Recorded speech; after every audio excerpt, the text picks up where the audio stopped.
அல்லேலூயா அல்லேலூயா. கர்த்தருடைய பரிசுத்த நாமம் மகிமைப்படுவதாக.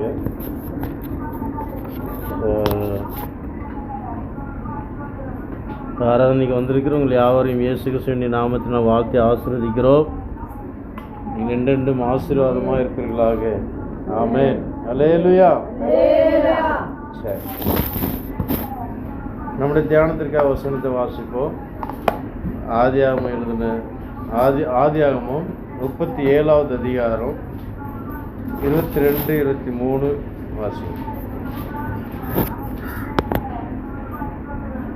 அவர்களை நோக்கி, அவனை கொல்ல வேண்டாம், நீங்கள் இரத்தம் சிந்தலாகாது, நீங்கள் அவன் மேல் கை வையாமல் அவனை வனாந்திரத்தில் உள்ள இந்த குழியிலே போட்டு விடுங்கள் என்று சொல்லி, இவ்விதமாய் ரூபன் அவனை அவர்கள் கைக்கு தப்புவித்தான். யோசேப்பு தன் சகோதரரிடத்தில் சேர்ந்தபோது யோசேப்பு உடுத்திக் கொண்டிருந்த பலவர்ண அங்கியை அவர்கள் கழற்றி அவனை எடுத்து அந்த குழியிலே போட்டார்கள். அது தண்ணீர் இல்லாத வெறும் குழியாய் இருந்தது. அல்லேலூயா அல்லேலூயா. வசனத்தில் நாம் வாசிக்கிறோம், யோசேப்புக்கு வந்த சோதனை. யோசேப்புக்கு வந்த சோதனை. ஏன் யோசேப்புக்கு வந்த சோதனைகள்? ஏன் வந்துச்சுங்க?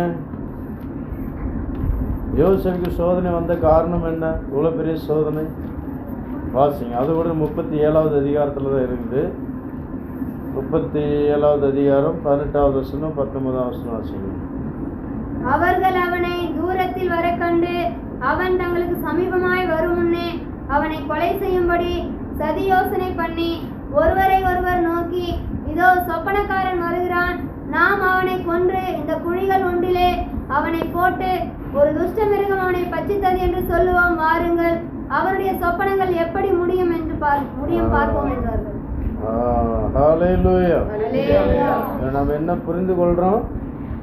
யோசேப்புக்கு வந்த சோதனை ஏங்க சோதனை வந்துச்சு? யோசேப்புக்கு சொப்பனம் எப்படி நிறைவேறுது என்று பார்ப்போம். ஒரு சவால். சில நேரங்களில் கர்த்தர் உங்களுக்கு சொப்பனத்தை கொடுத்திருப்பார். சில தேவ மனிதர்கள் சொப்பனம் கண்டாங்கன்னா கரெக்டாக இருக்கும். நல்லா ஜெபிக்கிற சகோதர சகோதரிகள் விசுவாசிகளாக இருந்தாலும் சரி, உண்மையாகவே நீங்கள் சொப்பனம் காணுவீங்கன்னா அது அப்படியே நடக்கும். இந்த உலக மனுஷர்களை போல அல்ல. சில உலக மனுஷர்கள் சொப்பனம் கண்டா தலைகீழ நடக்கும். தலைகீழ அவங்க சொப்பனம் பார்ப்பாங்க. நான் தலைகீழ நடந்து போகிற மாதிரி சொப்பனம் கண்டேங்க, அதுக்கு என்ன அர்த்தம்னு கேட்பாங்க. அதுக்கு என்ன சொல்ல? அல்லேலூயா. அது சொல்ல புரியுதாங்க? இப்போ தேவ மனிதர்கள் பார்க்குற சொப்பனங்கள்லாம் அது அர்த்தம் உள்ளதாகவும் இருக்கும், அது பிரயோஜனம் உள்ளதாகவும் இருக்கும். அல்லேலூயா.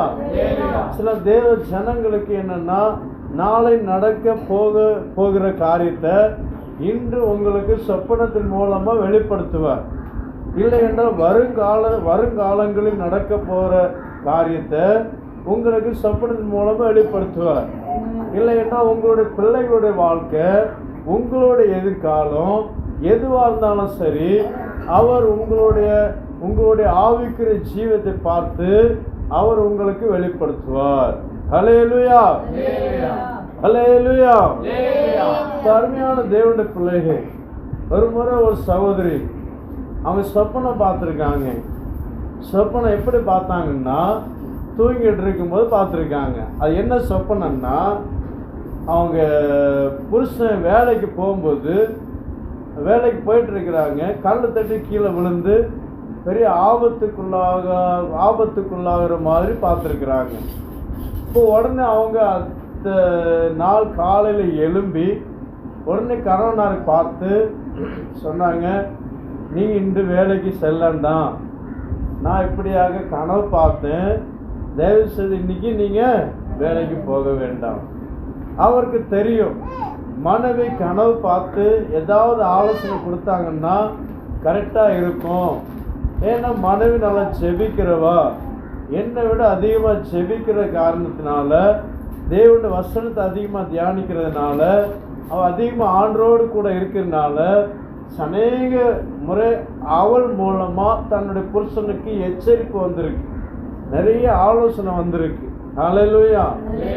அவள் மூலமாக ஆண்டு சில காரியத்தை வெளிப்படுத்துவார் என்று சொல்லி உண்மையாகவே அவளுடைய தன்னுடைய மனைவியுடைய வார்த்தையை அவர் கேட்டு, சரிம்மா நான் போகலை அப்படி என்று சொல்லி ஆபீஸுக்கு ஃபோன் போட்டு நான் இன்றைக்கு வர முடியாது வேலைக்கு என்று சொல்லிவிட்டு வைத்து விட்டார். ஹல்லேலூயா. மறுபடியும் ஆபீஸில் முக்கியமான ஆட்கள் அன்னைக்கு அந்த இடத்துல அவர் வேலை செய்யறதுக்கு பதிலாக வேற யாராவது வரணும். அவரும் எமர்ஜென்சி லீவ் போட்டு, இப்போ மேனேஜருக்கு இப்போ 2 பேரும் லீவ் போட்டாங்கன்னு யாராவது ஒருத்தர் கண்டிப்பாக வரணும் அப்படிங்கும்போது அவர் தூர இடத்துக்கு போயிட்டார். இப்போ இவரு கண்டிப்பாக நீங்கள் வந்தால் தான் முடியும் அப்படின்ட்டு என்ன செஞ்சாங்க, மறுபடியும் ஃபோன் போட்டு வர வச்சுட்டாங்க. அப்போ ஃபோன் போட்டு வர வைக்கும்போது நீங்கள் கண்டிப்பாக வந்தால் தான் முடியும் அப்படிங்கும்போது என்ன செய்ய, சரி நான் வாரேன் அப்படின்னு அவர் சொல்லிட்டேன். அப்போ மனைவிட்ட சொல்லிட்டு போகிறாங்க, நான் என்ன செய்யப்பேன், போக தான் வேண்டியது இருக்குது, கர்த்தர் பாதுகாப்பா அப்படின்னு சொல்லிட்டு அவர் போக ஆரம்பித்தார். உடனே மனைவி சொன்னாங்க, சரி நீங்கள் போங்க, நீங்கள் போங்க, நீங்கள் போய் சேர வரைக்கும் நான் முழங்காலில் நின்று ஜெபிப்பேன். ஹல்லேலூயா. ஹல்லேலூயா. இப்போ சூழ்நிலை எப்படிப்பட்ட சூழ்நிலையாக இருக்குனால நீங்கள் தைரியமாக போங்க, நான் முழங்கால் நின்று நான் ஜெபிப்பேன். அதே போல் நீங்கள் அங்கேருந்து புறப்படும் போது என்ன செய்யணும், எனக்கு ஃபோன் போடுங்க, நீங்கள் வர வரைக்கும் நான் என்ன செய்வேன், ஜெபிப்பேன். ஹல்லேலூயா. அப்போ அவங்க அதே போல் போகும்போது அவங்க போய் சேர்ந்து போகும்போது அவங்க புருஷன் வேலைக்கு போகணுன்னு வீட்டோடு வெளியே கிளம்பின உடனே இவங்க முழங்கால் படிட்டாங்க. அங்கே போய் சேர்ந்த உடனே வீட்டுக்காரங்க ஃபோன் போட்டாங்க, கணவனார் ஃபோன் போட்டு நமக்கு சேர்ந்துமா அப்படின்னாங்க. ஹல்லேலூயா. அதுக்கு அப்புறம் அவங்களுடைய ஜெபத்தை முடிச்சாங்க. ஹல்லேலூயா. அதே போல் அவங்க சாயந்தரம் கிளம்பும் போது ஃபோன் போட்டு நான் வரேன் அப்படின்ன உடனே அவங்க என்ன செஞ்சாங்க, அவங்க வந்தாங்க. உடனே இவங்க வீட்டம்மா ஜெபிக்க ஆரம்பிச்சாங்க. ஹல்லேலூயா. வீட்டம்மா ஜெபிக்க ஆரம்பிச்சாங்க. அப்போ ஆனா ஒரு சின்ன கல் தட்டி, ஆனால் அவங்க என்ன செஞ்சாங்க, வண்டி பேலன்ஸ் கிடைக்காம விழுந்துருச்சு. ஆனா ஒன்றுமே நடக்கும். ஹல்லேலூயா. ஹல்லேலூயா. ஹல்லேலூயா. வண்டிக்கு ஒரு கிராஷோடு ஆகல, அவருக்கு ஒன்றும் ஆகல. இது ஏன் ஆண்டவர் செய்தார்? ஜெபம் ஏன் விழ வச்சது?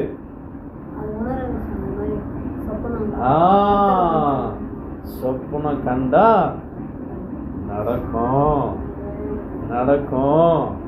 அதனால உன்னுடைய மனைவி ஜெபிக்கிறதுனால நீ பாதுகாக்கப்பட்டா. ஹல்லேலூயா. ஹல்லேலூயா. அப்போ அருமையான தேவனுடைய பிள்ளைகள், இப்போ சில நேரங்களில் நம்ம அதிகமாக ஆண்டோடு சமயம் செலவு பண்ணும்போது தேவனுடைய ஆவியானவர் நமக்கு வெளிப்படுத்துவார். ஒருவேளை வசனத்தின் மூலமாக வெளிப்படுத்துவார், இல்லை என்றால் தீர்க்க தரிசனம் மூலமாக வெளிப்படுத்துவார், இல்லை என்றால் சொப்பனங்கள் மூலமாக நமக்கு என்ன செய்வார், வெளிப்படுத்துவார். ஏன், நம்மளை அவர் அதிகமாக நேசிக்கிறபடினால என் பிள்ளைகளுக்கு தீமைகள் வரக்கூடாது, என் பிள்ளைகளுடைய எதிர்காலம் இப்படியாக இருக்கணும் அப்படி என்பதற்காக தீமை வருவதற்கு முன்பதாக வெளிப்படுத்துவார். உன்னுடைய எதிர்காலம் எப்படி ஆசீர்வாதமாக இருக்கும் என்பதையும் அவர் வெளிப்படுத்துவார். ஹல்லேலூயா. கருமையான தேவனுடைய பிள்ளையே, யோசேப்புக்கு வந்த சொப்பனம் என்ன சொப்பனம்? அவருடைய எதிர்காலத்தை பற்றி ஒரு நல்ல ஆசீர்வாதமான சொப்பனம். அப்ப அந்த சொப்பனத்தை அவர் தன்னுடைய தகப்பனாருக்கு எல்லா சகோதரருக்கு முன்பாக ஓப்பனா சொல்லிட்டார். ஹல்லேலூயா.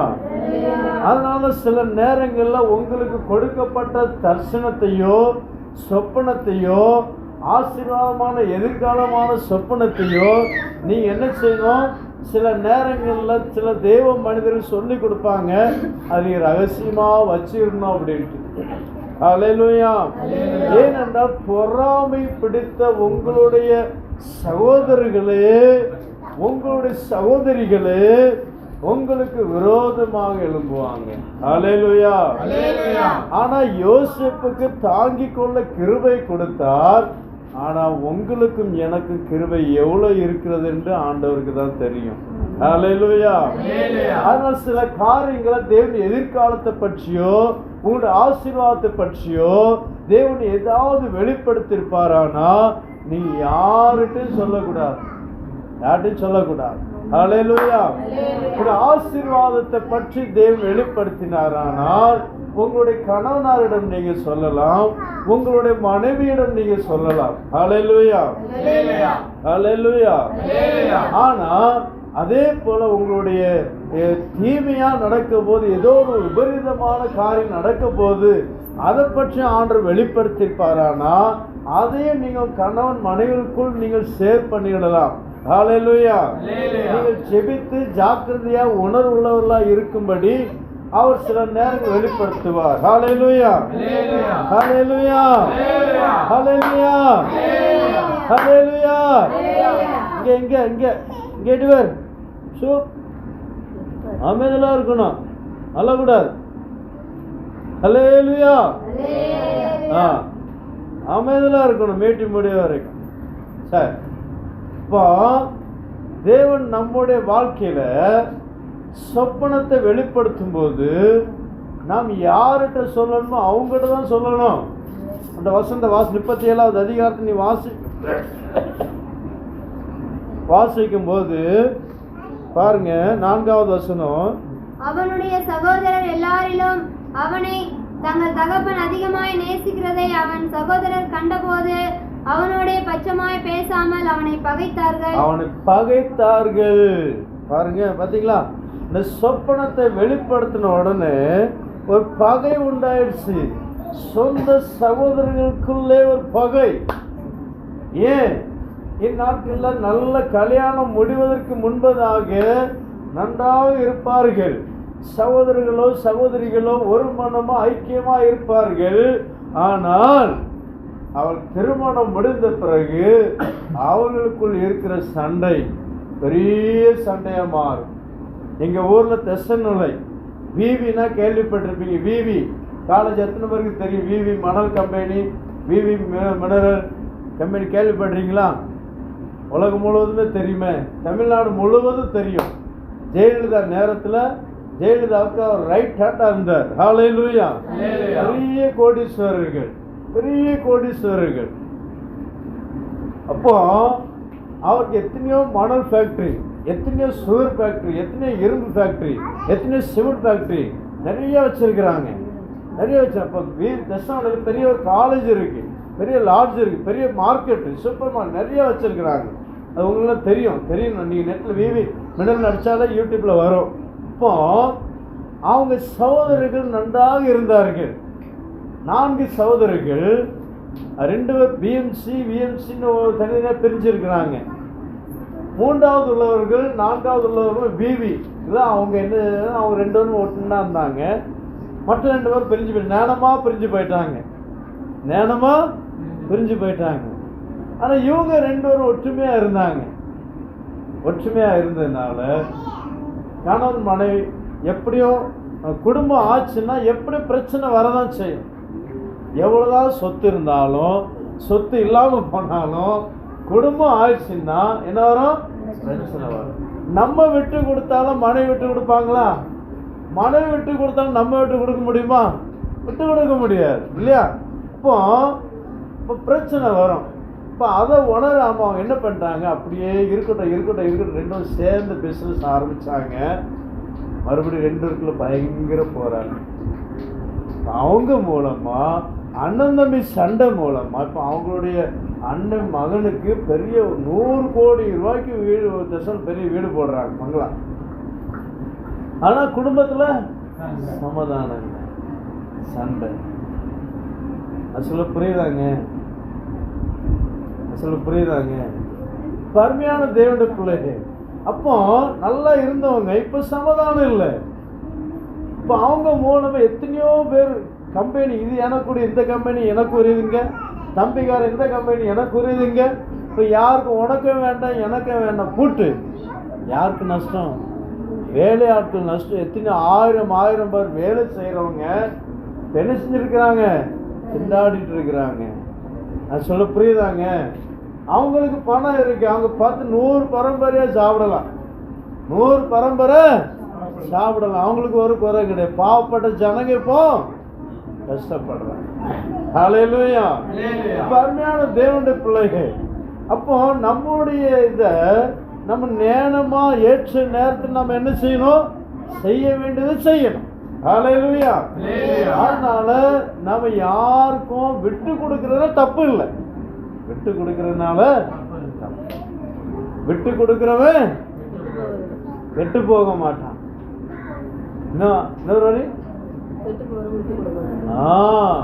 கெட்டு போகிறவன் விட்டு கொடுக்க. நம்ம மனப்பூர்வமா விட்டு கொடுக்கிறோம். 2 பேரும் இருக்கணும். கணவியும் அதே போல மனமுள்ளவர்களா இருக்கணும், புருஷனும் அதே போல மனமுள்ளவர்களா இருக்கணும். குடும்பத்தில் விட்டு கொடுங்க, சந்தோஷம். ஹல்லேலூயா. ஞாபகப்பட்ட தடையே பண்ண மாட்டோம்.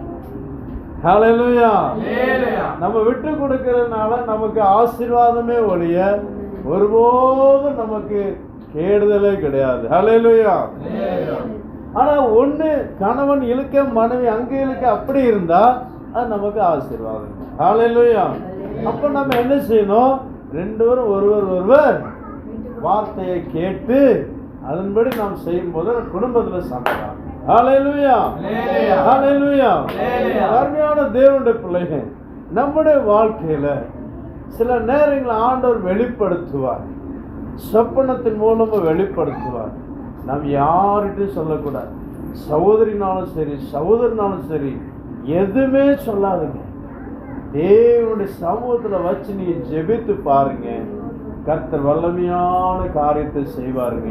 ஹல்லேலூயா. ஆனா யோசிப்பு ஓப்பனா சொன்னதுனால அவர் பட்ட பாடுகள், எவ்வளோ பாடுகள், எவ்வளோ வேதனைகள், எவ்வளோ கஷ்டங்கள். 13 வருஷங்க அவர் பட்ட பாடுகள், எவ்வளோ பாடுகள். ஹல்லேலூயா. ஹல்லேலூயா.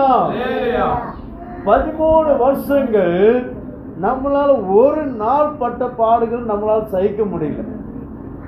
இன்னும் அவங்க இப்படி பேசிட்டாங்களே, இப்படி சொல்லிட்டாங்களே, நம்ம ஒரு யாராவது நமக்கு விரோதமாக தீமையா பேசிட்டாங்கன்னா நாம் என்னென்னமோ சிந்திக்கிறோம், என்னென்னமோ யோசிக்கிறோம். அப்படி எனக்கு இந்த மாதிரி நடந்துருச்சு. ஆனா அவர் 13 வருஷம் பட்ட பாடுகளை நினைக்கும் போது போத்திபாருடைய மனைவி என்ன பண்ணாங்க? போத்திபார் மனைவி என்ன பண்ணாங்க? தேவையில்லாத பொய்யா சொல்லிட்டான். என்ன சொன்னா? பொய்யா சொல்லிட்டான். ஆனா அதையும் சகிச்சார். ஹல்லேலூயா. அதையும் சகிச்சார். அதெல்லாம் அவருடைய கிருபை. எல்லாருக்கும் அந்த மாதிரி கிருபை கிடைக்காது. அருமையான தேவனுடைய பிள்ளைகள், சில தப்பா என்ன தப்பா சொல்லிட்டாங்க அப்படின்ட்டு தற்கொலை பண்றவங்களும் எத்தனையோ பேர் உண்டு. நீ பார்த்துருப்பீங்க, யூடியூப்ல நீங்க செய்திகள்ல நீ பார்த்துருப்பீங்க. என்ன பற்றி அவங்க தப்பா சொல்லிட்டாங்க, நான் ஏன் இருக்கணும்? ஒரு மனைவி தன்னுடைய புருஷன் என்ன பண்ணிட்டான்? தப்பா சொல்லிட்டான். புருஷன் என்ன பண்ணிட்டான்? தப்பான வார்த்தை உபயோகப்படுத்திட்டான். நீ ரொம்ப மோசமானவா, நீ நடத்த கெட்டவா, மோசமான வார்த்தை பேசினதுனால அந்த உத்தமி மனைவி என்ன பண்ணிட்டா? நீ யூடியூப்ல கேள்விப்பட்டு பார்த்துருக்கலாம். அவங்க முன்னாடியே தீ கொளுத்தி, பெட்ரோல் ஊற்றி தீ கொளுத்தி இறந்து போனாங்க. ஹல்லேலூயா. சகிக்க முடியல. நாம என்ன செய்யணும்? அப்படி சொன்னா இதெல்லாம் நமக்கு எழுதி வச்சிருக்கு. ஏன் கிறிஸ்தவ ஜனங்க எத்தனையோ சோதனைகளை தாண்டி வந்து நிற்கிறோம். உங்களுக்கு வராதுதா? நான் சொல்ல புரிய, உங்களுக்கு வராதுதா? ஹல்லேலூயா. நமக்கு வராதுதா? நம்மளே எத்தனையோ பேர் சொன்னாங்க நம்ம இருக்கிறோம். ஏன் நம்ம சாகுறோமா? ஹல்லேலூயா. வேத வார்த்தை நமக்கு எழுதி வைத்தபடினால நாம் இருக்கிறோம். ஹல்லேலூயா. அப்ப என்ன சோதனைகள் வந்தாலும் நாம் எதிர்த்து போராடத்தக்கதாக தேவனுடைய கிருபை நாம் என்ன செய்யணும்? பெற்றுக்கொள்ளணும். ஹல்லேலூயா. இந்த யோசேப்பு அவர் சொப்பனம் கண்டதை வெளிப்படுத்தினதுனால பயங்கரமான சோதனை, பயங்கரமான போராட்டம். அந்த கிருபை உங்களுக்கு இருக்குமானா நீ தைரியமா சொல்லலாம். உங்களுடைய சொப்பனத்தை தைரியமா சொல்லலாம். நான் இப்படி கண்டேங்க, நான் இப்படி பார்த்தேங்க, இப்படி பார்த்தேன். ஒரு எல்லாம் சொல்லுவாங்க, பைத்தியக்காரன் போல பேசிட்டு இருக்கிறானே, இப்போ இவனுக்கு என்ன இல்லை, இருக்க ஒரு வீடே இல்லை. இப்போ நான் சொல்லுவேன், ஆண்டு எனக்கு 100 ஏக்கர் இடம் தருவார் அப்படின்னு ஆண்டு சொல்லியிருக்கிறான்னு நான் சொல்லுங்க. நீ என்ன நினைப்பீங்க? இவருக்கு 1 சென்ட் இடம் கூட இப்போ சொந்தமாக இல்லை, 100 ஏக்கருக்கு இடம் வாங்க போகிறாங்களா? அப்படியே தூசி பேசி நீங்கள் ஒன்று சொல்கிறீங்க, இந்த அக்கா ஒன்று சொல்லுவாங்க, இந்த அக்கா இதுவுக்கு இந்த அண்ணன்கிட்ட ஒன்று சொல்ல, இந்த அண்ணன்கிட்ட 2-3 வார்த்தை சொல்லி கூட்டி சொல்ல, இந்த அண்ணன் இன்னும் 2-3 வார்த்தை சொல்லி இந்த அக்காட்ட சொல்ல, அந்த அக்கா இன்னும் 2-3 வார்த்தை ஜாயின் பண்ணி அந்த அக்காட்ட சொல்ல, அப்படி அந்த அண்ணன்கிட்ட சொல்ல, இந்த அம்மா கிட்ட வந்து சொல்ல, அந்த அம்மாட்ட வந்து சொல்ல, அப்படி எங்க போகும் நியூஸு? நான் சொன்ன ஒன்று சொல்லியிருப்பேன், அவங்க சொன்ன 6 சேர்த்து பேசியிருப்பாங்க. ஹல்லேலூயா. இதுதான் மனுஷனுடைய வார்த்தை. இதெல்லாம் சகிக்க முடியுமா உங்களுக்கு? தைரியமா நீங்க சொல்லலாம். ஹல்லேலூயா, ஹல்லேலூயா. நம்ம ஒண்ணுதான் சொல்லியிருப்போம், அவங்க 10 வார்த்தை ஸ்வாண்ட் பண்ணி சொல்லியிருப்பாங்க. ஹல்லேலூயா. அதனாலதான் அப்படிப்பட்ட மனுஷர்களா இருப்பாங்கன்னா நீ யாரையும் ஒன்றும் சொல்லாது. ஹல்லேலூயா. நான் சில மனுஷரை புரிஞ்சிடுவேன். ஹல்லேலூயா. சில மனுஷரை புரிஞ்சுக்கிட்டு எதை யார்கிட்ட சொல்லணும் அவங்ககிட்ட தான் சொல்லணும். ஹல்லேலூயா. எல்லாரும் பேசவே மாட்டேன். ஹல்லேலூயா. அப்படி ஒரு அனுபவத்தை நீ கத்துக்கிடணும். ஆவியானவர்கள் வெளிப்படுத்தணும். இவங்க யார், இவங்ககிட்ட சொல்லலாமா, இந்த விஷயம் சொல்லலாமா? ஹல்லேலூயா. யோசேப்பு அபிஷேகம் பெறல. யோசேப்பு அபிஷேகம் பெறாதனால அவருக்கு ஒண்ணுமே கண்டுகொள்ள முடியல. எது ஆவியானவர், யார், எப்படிப்பட்டவர்? அருமையான தேவனுடைய பிள்ளை, இந்த நாட்களில் கர்த்தர் அபிஷேகத்தை கொடுத்திருக்கிறார். ஆவியான பகுத்தறிவு கொடுத்திருக்கிறார். பகுத்தறிவு என்னது? இவர்கள் எப்படிப்பட்டவர்கள், இந்த அம்மா எப்படிப்பட்டவர்கள், இந்த அம்மா எப்படிப்பட்டவர்கள் என்று புரிந்து கொள்ளத்தக்கதான சக்தியை கர்த்தர் உங்களுக்கு கொடுத்திருக்கிறார். அது எப்படி கொடுத்திருப்பார், எப்படிப்பட்டவர் கொடுத்திருக்கிறார்னா நம்ம அதை அனுபவத்தில் கொண்டு வரணும்.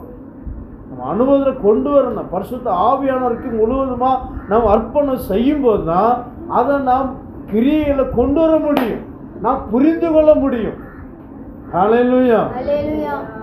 அருமையான தேவனுடைய பிள்ளை, அதனால தான் இந்த ஆவியின் நிறைவு நாம் வைக்கிறோம். ஆவி ஏன் நிறையிறோம்? சத்தமா ஆவியில் நிறைஞ்சு நம்ம துள்ளை குதிக்கிறோமே. ஏன்? இந்த பரிசுத்த ஆவியானவர் நமக்குள்ள வந்தாதான் நாம் மற்ற ஜனங்கள், நல்லவங்க யாரு, கெட்டவங்க யாரு, கெட்ட பழம் எப்படி இருக்கும், நல்ல பழம் எப்படி இருக்கும் நமக்கு தெரியும். இந்த ஒரு டாக்டரு இந்த மேங்கோ பற்றி சொல்கிறார் யூடியூப்பில்.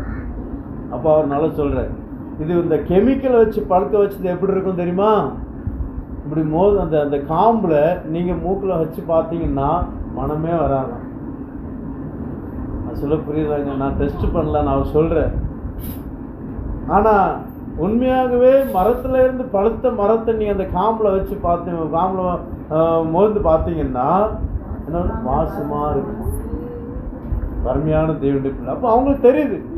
இப்போ அதே போல் பரிசுத்த ஆவி பெற்றவங்களுக்கு தெரியும் இவங்க யார், இவர்கள் எப்படிப்பட்டவர்கள்.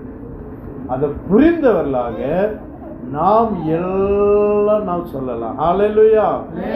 எதை சொல்லணுமோ எதை சொல்லக்கூடாது நமக்கு ஆவியானவர் சொல்லுவார். ஹல்லேலூயா. அருமையான தேவனுடைய பிள்ளை, ஏன் நமக்கு சோதனை அனுமதிக்கிறார்? நம்முடைய சொப்பனங்கள் நிறைவேறாமல் இருப்பதற்காக பிசாசானவன் அநேக சோதனைகளை கொண்டு வருகிறதை நாம் பார்க்கிறோம். நாம் சோர்ந்து போகக்கூடாது. ஹல்லேலூயா, ஹல்லேலூயா. அருமையான தேவனுடைய பிள்ளை, இன்னொரு வார்த்தை நாம் வாசிக்க போகிறோம்.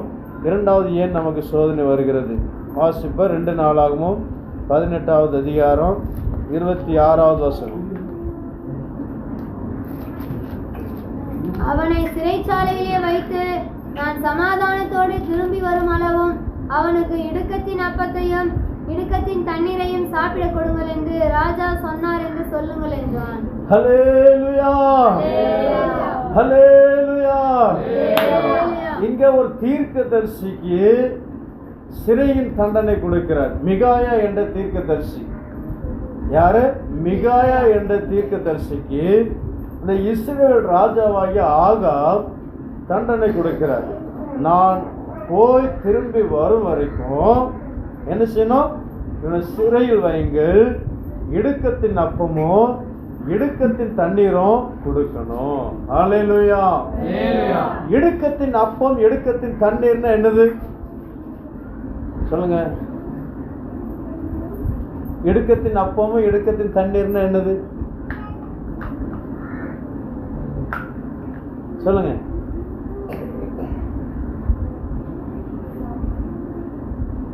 வாயில இருக்கு வரணும். கரெக்டா கரெக்டா சொன்னாங்க. கரங்க உண்மையா கரங்க உண்மையா கரெக்டா சொன்னாங்க. நானும் காலையில் இங்கே அதான் பேசணும். ஹல்லேலூயா. இப்போ காலையில் கொடுத்த செய்தியை நாங்கள் கொடுக்குறேன். என்னோட நாங்கள் ஆர்டர் பண்ணுற இடத்துல கொடுத்த செய்தியை தான் நான் உங்கள்கிட்ட கொடுக்குறேன். இப்போ இதே நான் சொல்ல இடுக்கத்தின் அப்பன்னா இப்போ இடுக்கமான வாசல் வழியாக பிரவேசிக்கிறவர்கள் கொஞ்சம். அப்போ இடுக்கமா இப்போ ஒரு இடத்துல பெரிய கூட்டம் இருக்குன்னு வச்சுடுங்களேன். அந்த கூட்டத்தில் நம்ம எப்படி போக முடியும்? இப்போ ஆஸ்பத்திரி போகிறோம். ஆஸ்பத்திரி போகும்போது நிறைய கூட்டம் இருக்கு.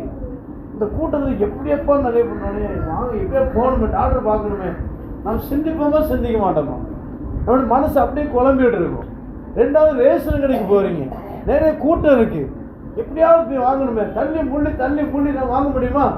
இப்போ முதலமைச்சர் வராரு, இங்கே ஹெலிகாப்டர் நிறைய 50 ரூபாயா பரப்பி போட்டுட்டு இருக்கிறார். அப்போ நிறைய ஒரே இடத்துல அப்படி விழுந்துட்டு இருக்கு, 500 நோட்டாக விழுந்துட்டு இருக்கு. கொஞ்ச நேரத்தில் கூட்டம் வந்துடும். அப்படி லட்சக்கணக்கான கூட்டத்தில் நமக்கு மோதி எடுக்க முடியுமா? கஷ்டம். அது சொல்ல புரியுதாங்க? அதான் இடுக்கமான வாசம். சாப்பிட முடியாது, ருசியாக சாப்பிட முடியாது, ருசியாக குடிக்க முடியாது. இப்போ நமக்கு குடிக்கிற தண்ணி நம்ம வாயில் வச்சாலே தெரியும் எப்படி இருக்கும். நல்லா தான் குடிப்போம். கடல் தண்ணி நம்ம கொடுத்தா குடிப்போமா? எப்படி இருக்கும்? உப்பாக இருக்கும். உடனே நம்ம வாய் வெளியே தள்ளணும். இப்போ அதே போல் குடிக்க முடியாத தண்ணி. இயேசுக்கு என்ன தண்ணி கொடுத்தாருங்க? கசப்பு கலந்த காடியை கொடுத்தாங்க. இயேசுக்கு கசப்பு கலந்த. இயேசு அப்படிதான் தாகமா இருக்குன்னு சொல்ற. அப்போ போர் சேவகர் என்னத்தை கொடுத்தாங்க? கசப்பு கலந்த காடியை கொடுத்தார்கள். அதிகமா இருக்கு இல்லையா கசப்பு. அப்போ வாய் வச்சுட்டு அப்படியே வீசிட்டார். வாய் வச்சு அப்படி விட்டார். குடிக்க முடியல, குடிக்க முடியாதது. அதே போல குடிக்க முடியாத ஆகும். ஏன்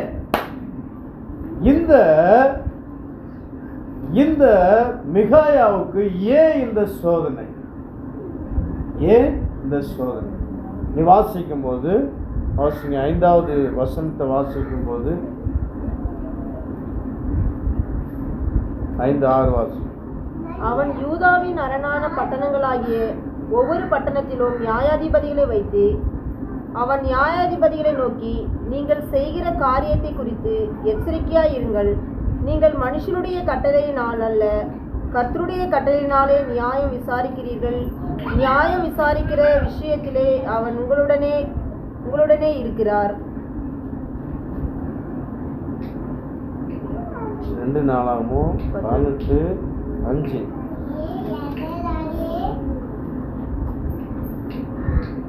அப்பொழுது இஸ்ரவேலின் ராஜா 400 தீர்க்கதரிசிகளை கூடிவர செய்து, நாங்கள் கீலேயாத்தில் உள்ள ராமோத்தின் மேல் யுத்தம் பண்ண போகலாகாதா என்று அவர்களை கேட்டான்.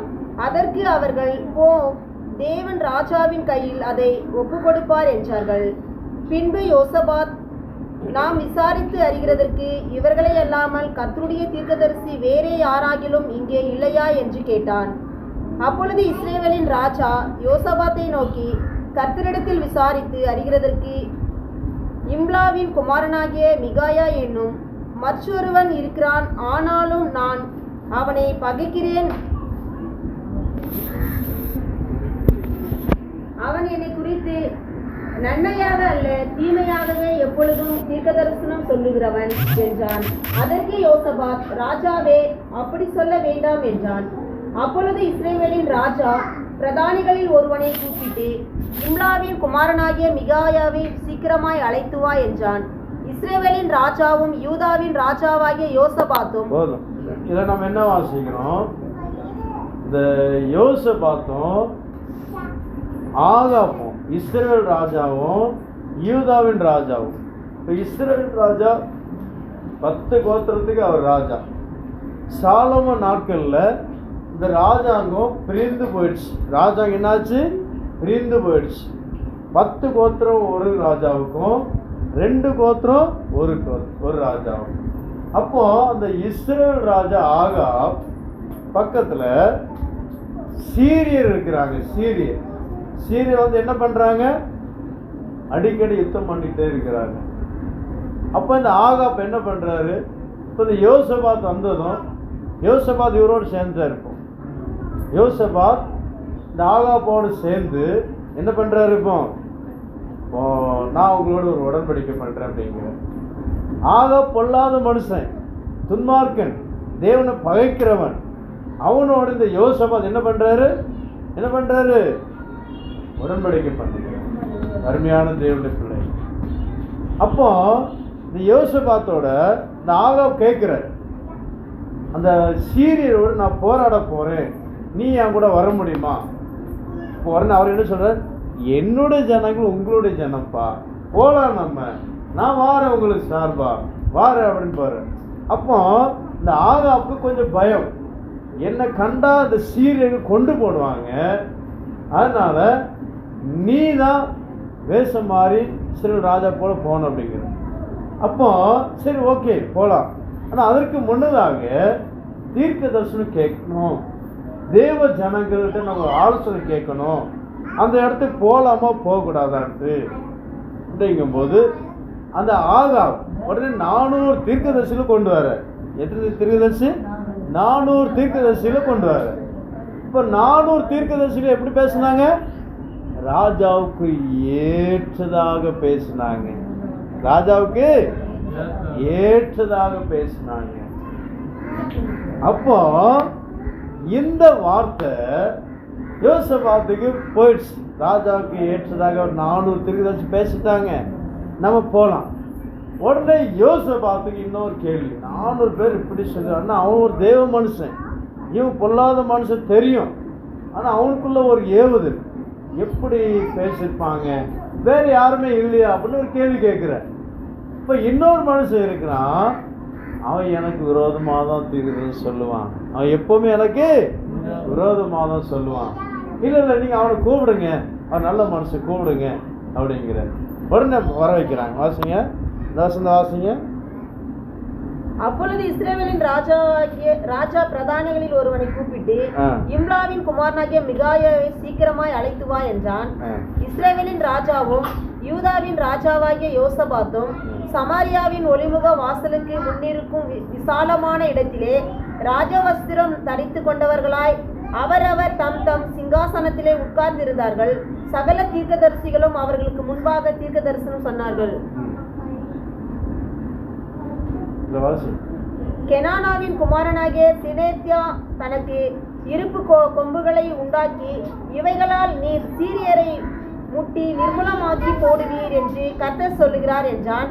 சகல தீர்க்கதரிசிகளும் அதற்கு இவைகளாக தீர்க்க தரிசனம் சொல்லி, கீழையாத்தில் உள்ள ராமோத்திற்கும் போம், உமக்கு வாய்க்கும், கர்த்தர் அது ராஜாவின் கையில் ஒப்பு கொடுப்பார் என்றார்கள். மிகாயாவை அழைத்து போன ஆள் அவளுடனே பேசி, இதோ தீர்க்கதரிசிகளின் வார்த்தைகள் ஏகவாய் ராஜாவுக்கு நன்மையாய் ராஜாவுக்கு நன்மையாய் இருக்கிறது. உம்முடைய வார்த்தையும் அவர்களில் ஒருவர் வார்த்தையை போல இருக்கும்படிக்கு நன்மையாக சொல்லும் என்றார்கள். அதற்கு மிகாயா, என் தேவன் சொல்வதையே சொல்வேன் என்று கர்த்தருடைய ஜீவனை கொண்டு சொல்லுகிறேன் என்றான். அப்போ அந்த மிகாவை அழைச்சிட்டு வரும்போது என்ன சொல்லி அழைச்சிட்டு வராங்க? 400 தீர்க்கதரிசிங்க ஏற்றதாகவே பேசியிருக்கிறாங்க. நீங்க என்ன செய்யணும்? அவரை போல சொல்லணும். தீர்க்கதரிசிக்கு ஆலோசனை கொடுத்து கூட்டு வராங்க ராஜானுடைய மந்திரிமார்கள். அப்போ அந்த உண்மையான தீர்க்கதரிசி என்ன சொன்னார்? கர்த்தர் சொல்லுகிறதையே என்ன ஆனாலும் சரி கர்த்தர் சொல்லுகிறதையே சொல்லு. பொண்ணு மிகா என்ன சொன்னார்னா, நீர் அங்க போகாதையும் அது உமக்கு வாய்க்காது. நீர் யுத்தம் பண்ண போகாதையும் உமக்கு வாய்க்காது. இப்போ தீர்க்கதரிசி உண்மையா சொல்லிட்ட. அப்போ ஒன்னு ஆகாப் என்ன பண்ணாரு? நான் சொல்லலையே அவங்களுக்கு விரோதமா சொல்லுவான்னு யோசபாத்தோட பேசுறாங்க. நீ எப்பவுமே எனக்கு விரோதமாக தான் சொல்லுவாங்க, அதனால என்ன செய்யணும்? நீ ஒரு சிறையில போட்டுருங்க அப்படின்னு நான் சொல்ல புரியுதாங்க. அதுக்கு தான் அவர் சிறை தண்டனை வேதனைப்படுகிறார். வறுமையான தேவனுடைய பிள்ளை, உண்மையான மனுஷர்களுக்கு, உண்மையான தீர்க்கதரிசிகளுக்கு வேதனை உண்டு. பொய்யா தீர்க்கதரிசனம் சொல்லுகிறவர்கள் சொல்லலாம். அல்லேலூயா. பொய்யா தீர்க்கதரிசனம் சொல்ற எப்படி? தேவனுடைய சமூகத்தில் ஒரு மனுஷன் இல்லாம அவன் தீர்க்கதரிசனம் சொல்றானா அது பொய்யான தீர்க்கதரிசனம். ஆத்துமாக்களை ஆத்துமாக்களை இழுக்கிற ஒரு தீர்க்கதரிசனமா இருக்கலாம். அது சொல்ல புரியுதாங்க? ஒரு பொய்யான தீர்க்கதரிசனம் நாம் சொல்லுவோமானா அதான் அடையாளம். ஒரு உண்மையான தீர்க்கதரிசனம் எப்படி இருக்கும்? அவங்க தேவ சமூகம் உட்கார்ந்துக்கிறவங்களாம் பார்க்கணும். அது ஜெபிக்கிறாங்களா, அது எவ்வளோ நேரம் ஜெபிக்க டைம் செலவு பண்ணுறாங்க, அதை நீங்கள் நோட் பண்ணணும். நீ அவங்க எவ்வளோ நேரம் செலவு பண்ணுறாங்க, எவ்வளோ நேரம் ஆண்டோடு கூட இருக்கிறாங்க. ஆண்டோடு கூட இருக்கிறவர்கள் என்ன சொன்னாலும் காரியம் நடக்கும். அல்லேலூயா. ஆனா தாமதம் ஆனாலும் நடக்கும்.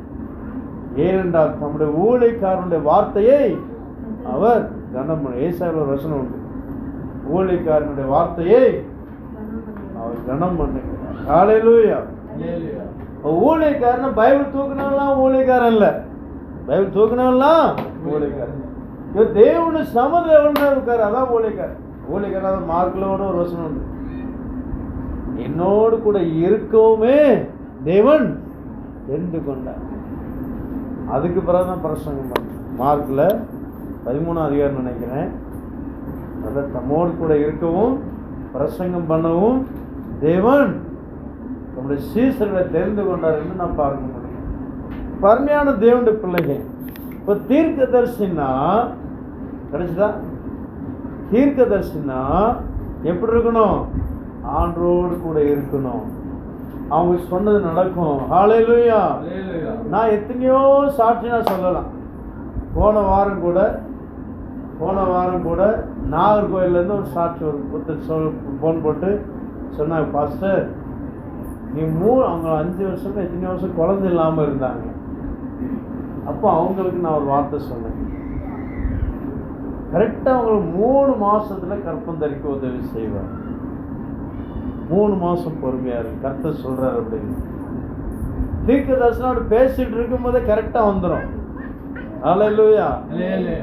ஆவில் நிறைஞ்சு இப்படி சொல்லணும்னு அவசியம் இல்லை. பேசிட்டு இருக்கும் போது கர்த்தர் உங்களுக்கு பேசுறார். அப்போ அவர் சொல்ல, பாஸ்டர் நீங்க இந்த சபையில சொன்ன தீர்க்க தரிசனம், அந்த சகோதரிக்கு நீ கூப்பிட்டு சொன்ன வார்த்தை அப்படியே நிறைவேறி இப்போ பிப்ரவரி 4ஆம் தேதி டைம் கொடுத்துருக்காங்க பாஸ்டர் டெலிவரிக்கு. ஹல்லேலூயா. நான் சொல்ல புரியுதாங்க? நடந்த சம்பவம். ஹல்லேலூயா. அம்மா வீட்டம்மா இருக்கிறாங்க, அவங்க முன்னாடி தான் அவங்க ஃபோன் போட்டாங்க, நான் பொய் சொல்லலை. ஹல்லேலூயா. வீட்டு நான் லவுட் ஸ்பீக்கர் தான் போட்டு கேட்கறது. ஹல்லேலூயா. ஹல்லேலூயா. அவங்க ஃபோன் போட்டு நீங்கள் சொன்ன போல அவங்களுக்கு குழந்தை உண்டாகி பிப்ரவரி 4ஆம் தேதி டேட் கொடுத்துருக்காங்க. நான் அதிகமாக தேவனுடைய சமூகத்தில் இருப்பேன்.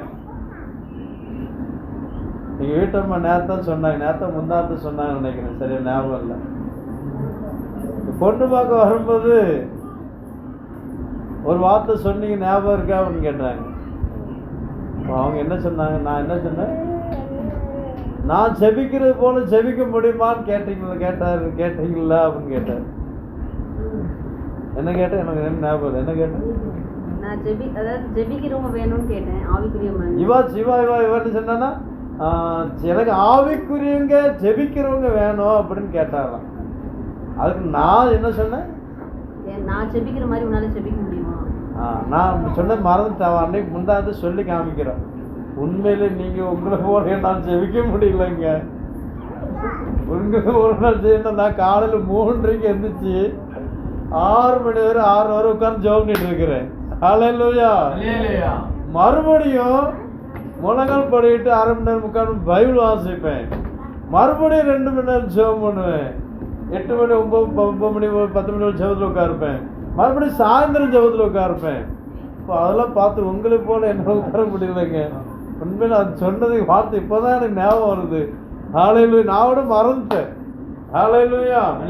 அப்போ நான் எப்பவுமே ஆண்டோட சமூகத்தில் அதிகமாக உட்காராது. நான் எங்கேயுமே சுத்தக்கு சோகார எதுக்குமே நல்ல காரியம் கேட்டேன் அதிகமாக எங்கேயுமே நான் போக மாட்டேன். எங்கள் குடும்பத்தோட ரொம்ப நெருங்கின திருமணம்லாம் நடந்துச்சு. போன வாரங்களில் கூப்பிட்டாங்க, நான் போகலை.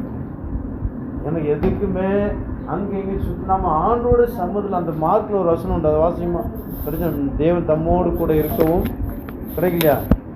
3வது அதிகாரமும் 13வது அதிகாரமும் உண்டு.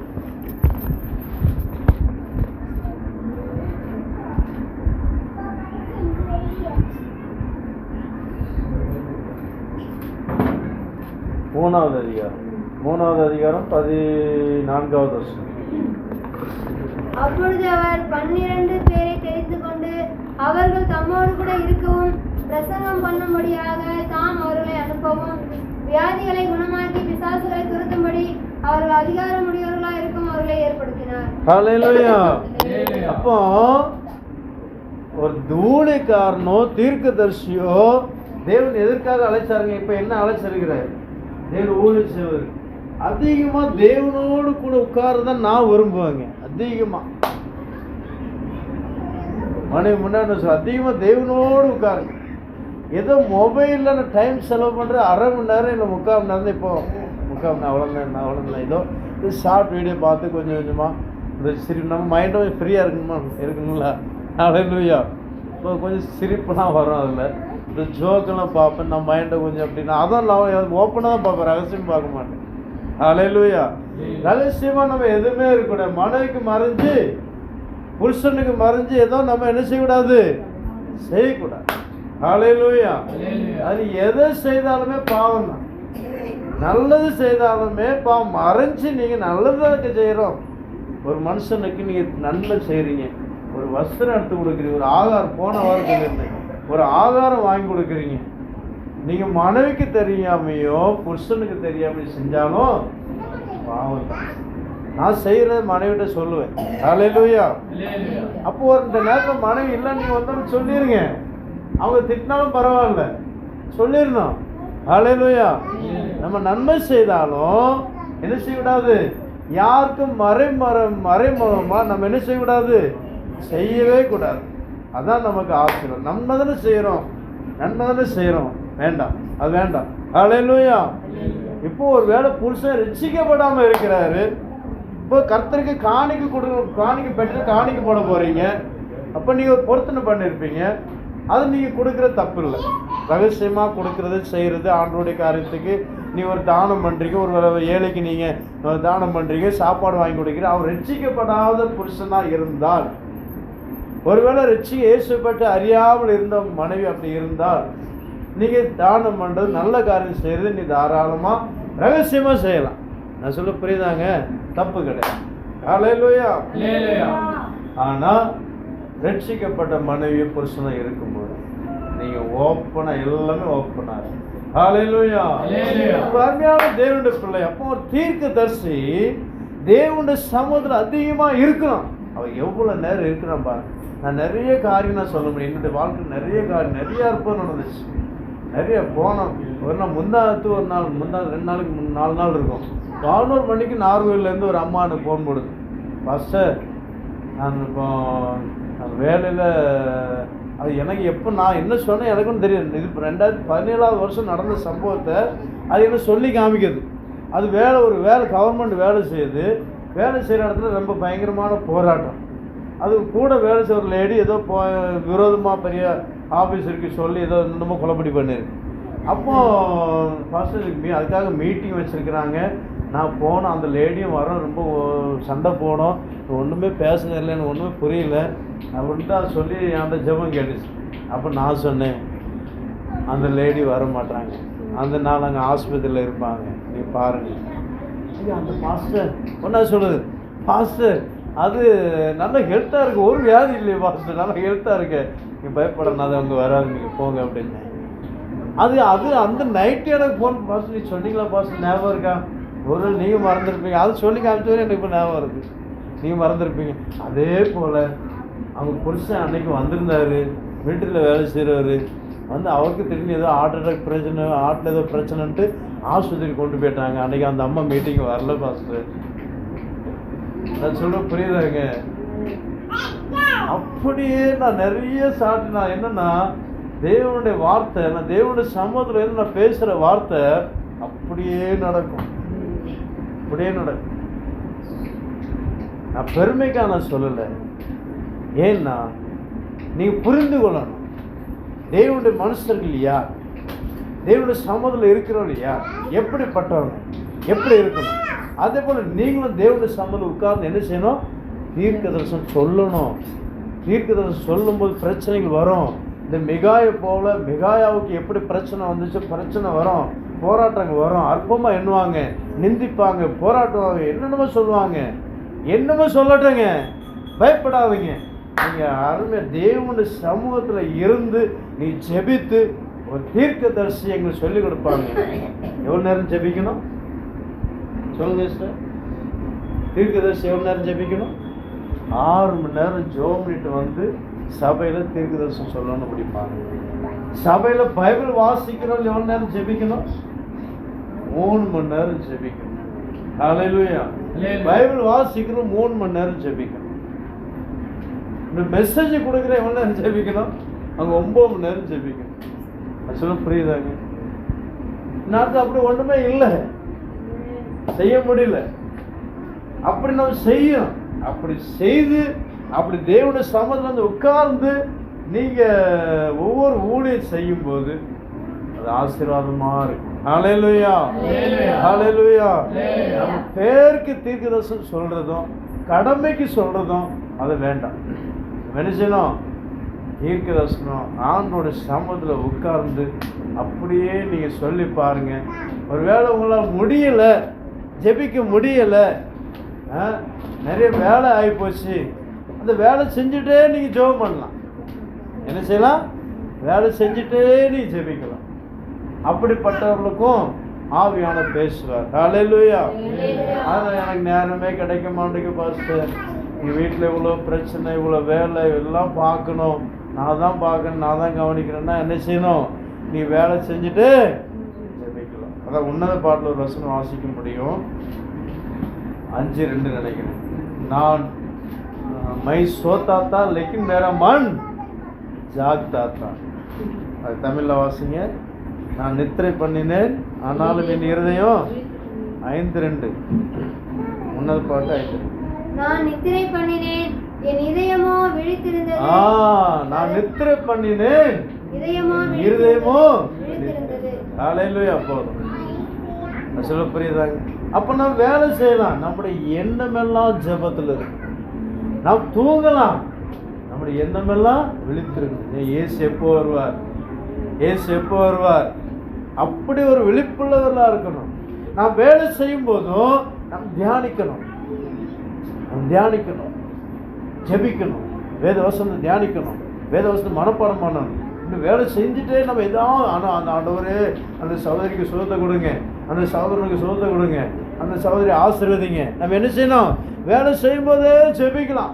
அவங்கள ரட்சிங்கப்பா, அவங்க பாவம் பண்ணுறாங்க, பாவத்திலிருந்து விடுதலை கொடுங்க, ரட்சிங்க ரட்சிங்க சொல்லலாம், ஜெபிக்கலாம். அதனால எப்பவும் ஜெபத்தெல்லாம் இருக்குன்னா அவங்களுக்கு முடியலன்னா என்ன செய்யும்? வேலை செய்யுங்க. அதனால வேலை செய்யாமல் இருக்க முடியுமாங்க? பரிசுத்த பவுல் என்ன சொல்லியிருக்கிறாருங்க? தெசலோனிக்கர் நம்ம என்ன வாசிக்கிறோம்? நீங்கள் எப்பொழுதும் ஜெபம் பண்ணணும். காலையில் எப்பொழுதும் ஜெபம் பண்ணணும். வாசிங்க 5 தெசலோனிக்கர், ஃபர்ஸ்ட் தெசலோனிக்கர் 5வது அதிகாரம் 17-18. இடைவிடாமல் ஜெபம் பண்ணுங்கள். இடைவிடாமல் ஜெபம் பண்ணுங்க. ஹல்லேலூயா. அதே இது இயேசு என்ன சொன்னாருங்க? இயேசு சொன்ன வார்த்தை லூக்கா 18வது அதிகாரம் நினைக்கிறேன். சோர்ந்து போகாமல் ஜெபம் பண்ணுங்கள் என்பதை குறித்து ஜெபம் பண்ணுங்கள். ஹல்லேலூயா. சோர்ந்து போகாமல். இங்க பரிசுத்த பவுல் என்ன சொல்ற? இடைவிடாமல் ஜெபம் பண்ணணும். இடையே விடக்கூடாது. என்ன செய்யக்கூடாது? இடைவிடக்கூடாது. இடைவிடாமல் ஜெபிக்கணுமா? எப்படி ஜெபம் பண்ண முடியுங்க?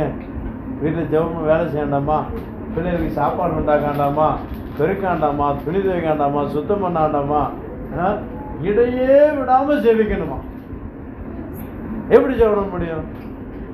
நீ சமையல் பண்ணும்போது ஜெபம் பண்ணணும். எப்படி ஜெபம் பண்ணணும்? சமையல் பண்ணும்போது ஜெபம் பண்ணணும். எப்படி ஜெபம் பண்ணணும்?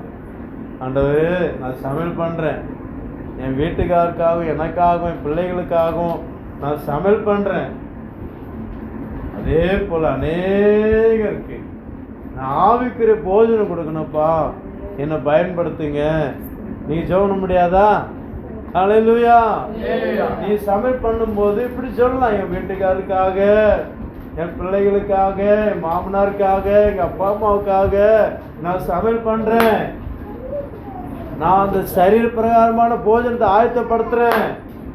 ஆவிக்குரிய போஜனம் அநேக ஜனங்களுக்கு நான் கொடுக்கணும்ப்பா, என்னை பயன்படுத்துங்க, என்னை பயன்படுத்துங்க. நீங்கள் அப்படி பண்ணும்போது ஜெபிச்சிங்கன்னா கர்த்தர் உங்களுடைய ஜெபத்தை கேட்பார். அவன் ஜெபிக்க நேரம் இல்லை இந்த பிள்ளைக்கு ஜெபிக்க நேரம் இல்லை, ஆனால் பாரத்தோடு ஜெபம் இருப்பார். ஹல்லேலூயா. ஹல்லேலூயா. கருமையான தேவனுடைய பிள்ளையே, நான் என்ன சொல்கிறேங்க? பெருக்கும் போது, பெருக்குன்னா புரியுதா? பெருக்குன்னா இங்கே என்ன சொல்லுவாங்க? பெருக்குறது சொல்லுவாங்களா? பெருக்குறது எங்கள் ஊர்லேயும் பெருக்குன்னு சொல்லுவாங்க. இங்கே வீடு பொறுக்கிறது இல்லை, பெருக்கிறது. கூட்டுறது பெருக்கிறது. அப்போ பெருக்கும்போது நீங்கள் என்ன செய்யணும்? வீடெல்லாம் சுத்தம் பண்ணும்போது, ஆண்டவரே இந்த வீடு எவ்வளோ அருமையாக சுத்தமாக இருக்குதுப்பா, அதே போல என் இருதயத்தை சுத்தப்படுத்துங்க, என் இருதயத்தை சுத்தப்படுத்துங்கப்பா. என் இருதயம் சுத்தமாக இருக்கணும், என் இருதயம் அழுக்கா இருக்கக்கூடாது, நீர் விரும்புகிற இருதயமாக இருக்கணும். யார் விரும்புகிற இருதயம்? கர்த்தர் விரும்புகிற இருதயமாக இருக்கணும்ப்பா, என்னை மாற்றுங்க. நான் சொல்லலாம், ஜெபிக்கலாம். அநேகர் நீ சுத்திகரிங்க, நீ மற்றவங்களுக்காக ஜெபம், அவங்க இப்படி இருக்கிறாங்களே, அவங்க இருதயத்தை சுத்திகரிங்கப்பா. ஒவ்வொரு விஷயம் நீ இடைவிடாமல், இதுக்கு தான் இடைவிடாமல் ஜெபிக்கணும்னு சொல்லி கொடுக்குற. ஹல்லேலூயா. ஹல்லேலூயா. அருமையான தேவஜனமே. அப்போ தீர்க்க தரிசனம் சொல்லும்போது நமக்கு போராட்டங்கள் வரும், தடைகள் வரும். நம்ம என்ன செய்யக்கூடாது? சோர்ந்து போகக்கூடாது. ஹல்லேலூயா. ஹல்லேலூயா. மறுபடியுமாக ஒரே ஒரு வார்த்தை நாம் தியானிக்க முடிக்க போகிறோம். வாசிப்போம். நேரமாயிடுச்சு. வாசிங்க. தானியேல் 3வது அதிகாரம் 19-19 வசனம். அப்பொழுது நேபுகாத்நேச்சாருக்கு கடும் கோபம் உண்டு. சாத்ராக், மேஷாக், ஆபேத்நேகோ என்பவர்களுக்கு விரோதமாய் அவனுடைய முகம் வேறுபட்டது. சூளையை சாதாரணமாய் சூடாக்குவதை பார்க்கிலும் 7 மடங்கு அதிகமாய் சூடாக்கும்படி உத்தரவு கொடுத்து. அல்லேலூயா. அல்லேலூயா. சூளைய 7 மடங்கு அதிகமாக சூடாக்கி இருக்கிறார். ஷாக்காக 3 வாலிபருக்காக, சாத்ராக், மேஷாக், ஆபேத்நேகோ, அவங்களோட பக்கம் சொல்லுங்க சிஸ்டர், அவங்க தேடிட்டு இருக்கிறாங்க. பைபிள் பக்கம் என்ன? 1034 சிஸ்டர். 1033வது பக்கத்துல 19வது வசனம். ஹல்லேலூயா. அது பாருங்க. இப்போ அதுல என்ன போட்டிருக்குன்னா 7 மடங்கு அக்கினி சூளை அதிகமாக கட்டளையிட்டார் ராஜா. ஏன்? அவருடைய வார்த்தைக்கு கீழ்ப்படியாததுனால கட்டளை. ஹல்லேலூயா, ஹல்லேலூயா, ஹல்லேலூயா. ஏன் சாத்ராக், மேஷாக், ஆபேத்நேகோ ஏன் அந்த சோதனை? வாசிங்க 17வது வசனம். நாங்கள் ஆராதிக்கிற எங்கள் தேவன் எங்களை தப்புவிக்க நாங்கள் ஆராதிக்கிற எங்கள் தேவன் எங்களை தப்புவிக்க வல்லவராக இருக்கிறார். ஹல்லேலூயா. இப்ப ஆராதனை வீரருக்கு ஒரு சோதனை உண்டு. நீங்க நல்ல பாட்டு பாடுறீங்களா, நல்ல ஆராதனை பண்றீங்களா, உங்களுக்கு ஒரு சோதனை உண்டு. ஹல்லேலூயா. அதனால எனக்கு பாட்டு பாட தெரிய மாட்டேங்குது, நான் பாட்டு பாட விரும்புறேன், இங்க மெர்சியம்மா மாதிரி பாட்டு பாட விரும்புறேன். இந்த அம்மா பேர் என்ன பேரம்மா? உங்க பேர் என்ன பேரம்மா? பூவிலி அம்மாவா? ஜோசப் ஞாபகம் வருது. இவங்களுக்கு உங்க பேர் தான் ஞாபகம் இருக்கு. அவர் பிரிச்சு அவங்க மாப்பிள்ளை பேர் என்ன பேரு? ஜோசப். அவங்களுக்கு நான் அவங்க பேர் என்ன பேர் இவங்கிட்ட கேட்க, அவங்க பேர் ஞான கேட்கணும் தெரியாது. ஹல்லேலூயா. அது சொல்ற புரியுதாங்க? அப்போ என்ன சொன்னேன்? மெர்சியம்மா போல பாட்டு பாட எனக்கு தெரியாது, இந்த அம்மா பூலி அம்மா போல பாட்டு பாட எனக்கு தெரியாது. ஆனால் நான் என்ன செய்யணும், நீங்க என்ன செய்ய குழம்பிட்டு இருக்காண்டா. உங்களுக்கு தெரிஞ்ச மாதிரி நீங்க வீட்டுல பாட்டு பாடுங்க. பாட்டு ஓடி பெரிய ஒரு சந்தோஷமான ஓடி. ஹல்லேலூயா, ஹல்லேலூயா. நீங்க பாட்டு பாடையே தெரியலன்னா சும்மா அப்படியே ஆண்டவரே சோதரம் சோதரம் சொல்லுங்க. இந்நாட்களில் உங்களுக்கு யூடியூப்ல இப்போ எல்லா வீடுகளிலும் ஆண்ட்ராய்டு ஃபோன் இருக்கு. யார் வீட்டில் இல்லாமல் இருக்கா? ஆண்ட்ராய்டு ஃபோன் இருக்கு. சோசியல் மீடியா மூலமா நீ எவ்வளோ பாட்டுகளை கற்றுக்கிடலாம். ஒரு பாட்டை போட்டு கிறிஸ்டின் தமிழ் சாங்ஸ் நீ அடித்தாலே வந்துடும். நிறைய ஃபாதர் பெர்ஃபார்மன்ஸ் வரும். அந்த பாட்டு புக்கு ஒன்று வாங்கி வச்சுட்டு அந்த பாட்டு அட்டவணை பார்த்து அவர் பாடுறத நீ பின்னாடி பாட்டு பாடுங்க, அவங்க அப்படியே வந்துடும்.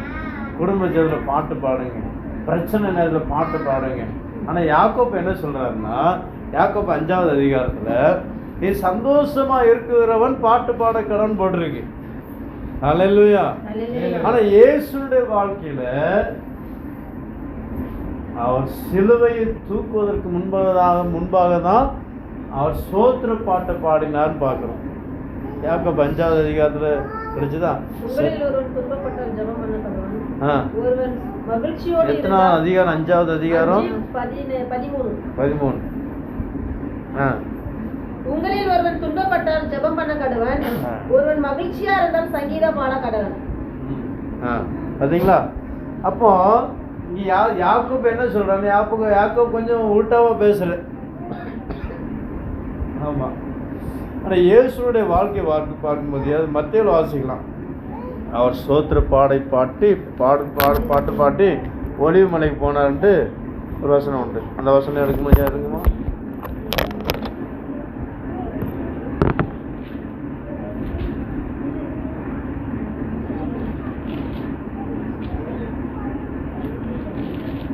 மத்தேயுலயோ மார்க்லயோ விசேஷத்துல உண்டு.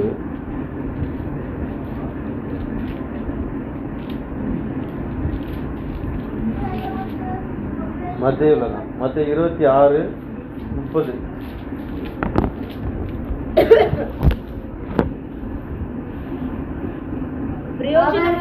அவர்கள் ஸ்தோத்திர பாட்டை பாடின பின்பு ஒலிவமலைக்கு புறப்பட்டு போனார்கள். அவர் ஸ்தோத்திர பாட்டை பாடின பின்பு ஒலிவமலைக்கு புறப்பட்டு போனார். இது எப்போ? இயேசு சிலுவையின் மரணத்திற்கு முன்பதாக பாட்டு பாடுறாருங்க. சிலுவையின் மரணம் எவ்வளவு கொடூரமான மரணம். அந்த சிலுவையின் தண்டனை ஒரு மனுஷனுக்கு கொடுத்தாங்கன்னா அவனுக்கு அதை நினைச்சு ஹார்ட் அட்டாக்ல இறந்து போவானா. அவ்வளோ கொடூரமான மரணம். ஆனால் இயேசு என்ன செய்கிறாரு? இங்கே பாட்டு பாடுறாரு. அதை தான் நாம செய்யணும். துன்பமா துயரமா என்ன செய்யணும்? பாட்டு பாடுங்க. நீ பாட்டு, அதான் 6வது வீரருக்கு அநேக சோதனைகள் வரும். நீ நல்ல பாட்டு பாடுறீங்களா, சோதனை வரும். பூவலி சிஸ்டர் நல்ல பாட்டு பாடுறாங்களா, அவங்க எவ்வளோ சோதனையை தாண்டி வந்திருப்பாங்க. என்ன சிஸ்டர், கொஞ்சம் சோதனையா, எவ்வளோ சோதனை? என்ன சிஸ்டர், நிறையவே சொல்ல முடியாது. பார்த்தீங்களா, நான் கொஞ்சம் அவங்களுடைய சோதனை பற்றி கேட்டேன், கேள்விப்பட்டேன். ஹல்லேலூயா. நிறைய சோதனை தாண்டி வந்திருக்கிறாங்க. ஹல்லேலூயா. ஆனா 6வது வீரரை பிசாசு தொட முடியாது, மேற்கொள்ள முடியாது. ஹல்லேலூயா. ஆனா சோதனை வரும், ஆனா அவன் மேற்கொள்ள மாட்டான். யார் மேற்கொள்வா? சாத்ராக், மேஷாக், ஆபேத்நேகோ தான் மேற்கொள்வார். 6வது வீரர்கள் தான் மேற்கொள்வார். அதனால்தான் கீழே அதே அதிகாரத்தில் கீழே வாசிக்கும் போது, அவர்களை தூக்கி கொண்டு போனவர்கள் சாம்பல் ஆயிட்டாங்க. ஆனா யார் உள்ளத்தை வசந்த வாசியமா அப்பொழுது நேபுகாத்நேச்சார் தூக்கி கொண்டு போனவர்கள் வாசி. சாத்ராக், மேஷாக், ஆபேத்நேகோ என்பவர்களை எரிகிற அக்கினி சூளையிலே போடுவதற்கு அவர்களை கட்டும்படி தன் இராணுவத்தில் பலசாலிகளாக புருஷனுக்கு கட்டளையிட்டான். அப்பொழுது அவர்கள் தங்கள் சால்வைகளோடும் விசார்களோடும் பாதைகளோடும் மற்ற வஸ்திரங்களோடும் கட்டப்பட்டு எரிகிற அக்கினி சூளையின் நடுவிலே போட்டார்கள். ராஜாவின் கட்டளை கடுமையா இருந்தாலும் சூளை மிகவும் சூடாக்கப்பட்டிருந்தபடியினாலும் அக்னி சுவாலையானது சாத்ராக், மேஷாக், ஆபேத்நேகோ என்பவர்களை தூக்கி கொண்டு போன புருஷரை கொன்று போட்டது. பாத்தீங்களா, தூக்கி கொண்டு போன புருஷர்களை கொண்டு போட்டுச்சு. அவ்வளவு பயங்கரமானது. யார் உங்களுக்கு விரோதமா ஆராதனை பண்ணுகிறவர்களுக்கு விரோதமா கிரியை செய்கிறார்களோ அவங்க அழிந்தாங்க. ஜாக்கிரதை. ஹல்லேலூயா. நீங்க ஒரு ஆராதனை வீரர்களா இருப்பீங்களா, யாரும் உங்களை தொட முடியாதுங்க. யாரும் உங்களை தொட முடியாது. நீ நல்ல பாட்டு பாடணும், நல்ல ஆண்டவரை துதிக்கணும். நீ பாட்டு பாடி ஆண்டவரை துதிக்கிறவங்களா இருப்பீங்கன்னா எந்த மனுஷனும் உங்களை தொட முடியாது. எந்த பொல்லாத மனுஷனும் உங்களை தொட முடியாது. ஹல்லேலூயா. யாரும் உங்க மேல கை வைக்க முடியாதுங்க. ஹல்லேலூயா. அகஸ்டின் ஜெபகுமார் அண்ணன் பற்றி உங்களுக்கு தெரியும். எத்தனை பேருக்கு தெரியும்? 2 பேர் தான் தெரியும். ஹல்லேலூயா. அகஸ்டின் ஜெபகுமார் அண்ணன் 76வது வருஷம். நான் 76வது வருஷம், நானும் 14வது வருஷம் தான். அவரு 76 வருஷம், 72வது வருஷமா எனக்கு ஞாபகம் இல்லை. கொஞ்சம் கன்ஃபியூஸாக இருக்குங்க, ஞாபகம் இல்லை. 72வது வருஷம், 72வது வருஷம் நினைக்கிறேன். இல்லை, 76வது வருஷம் தான். 76வது வருஷம் தான் அவர் போனார். நான் பிறந்த வருஷம். ஹல்லேலூயா. அவர் மெட்ராஸில் வேலை செஞ்சுட்டு இருக்கும்போது, அவருக்கு வாலிபராக இருக்கும்போது ஆண்டவர் பேசியிருக்கிறார், போ பீகாருக்கு போ. அப்போ எல்லாம் விசாரிக்கும் போது, ஐயோ மோசமான தேசம், மோசமான மாநிலம், நிறைய மிஷினரிகளை கொண்டிருக்காங்க, நிறைய பேர் சொல்லி நீ அங்கே போகாதவங்களே கொண்டுருவாங்க அப்படி. ஆண்டவர்கிட்ட இதெல்லாம் வச்சிருக்கிறாரு. இப்படி சொல்கிறாங்கப்பா, நான் எப்படி போவேன்? ஆண்டவர் சொன்னாராம், ஒருவனும் உன் மேலே கை போடுவதில்லை, போ அப்படின்னாராம். ஒன்று அட்ரஸ் ஆண்டருக்கு காமிச்சு கொடுத்துட்டார், போயிருக்கிறார். போனவொடனே அங்கே போனோடனே அப்படி நான் சாப்பிட சொல்கிறேன், யாருமே அடிக்கலை, வர யாரும் தொடலை. 2013ஆம் வருஷம் நான் அங்கே இருந்தேன். மே மாதம் பீகாரில் அவருடைய ஃபீல்டில் நான் இருந்தேன். அவர் சர்ச்சு டெடிகேஷனுக்காக நான் போயிருந்தேன் மலை மேலே.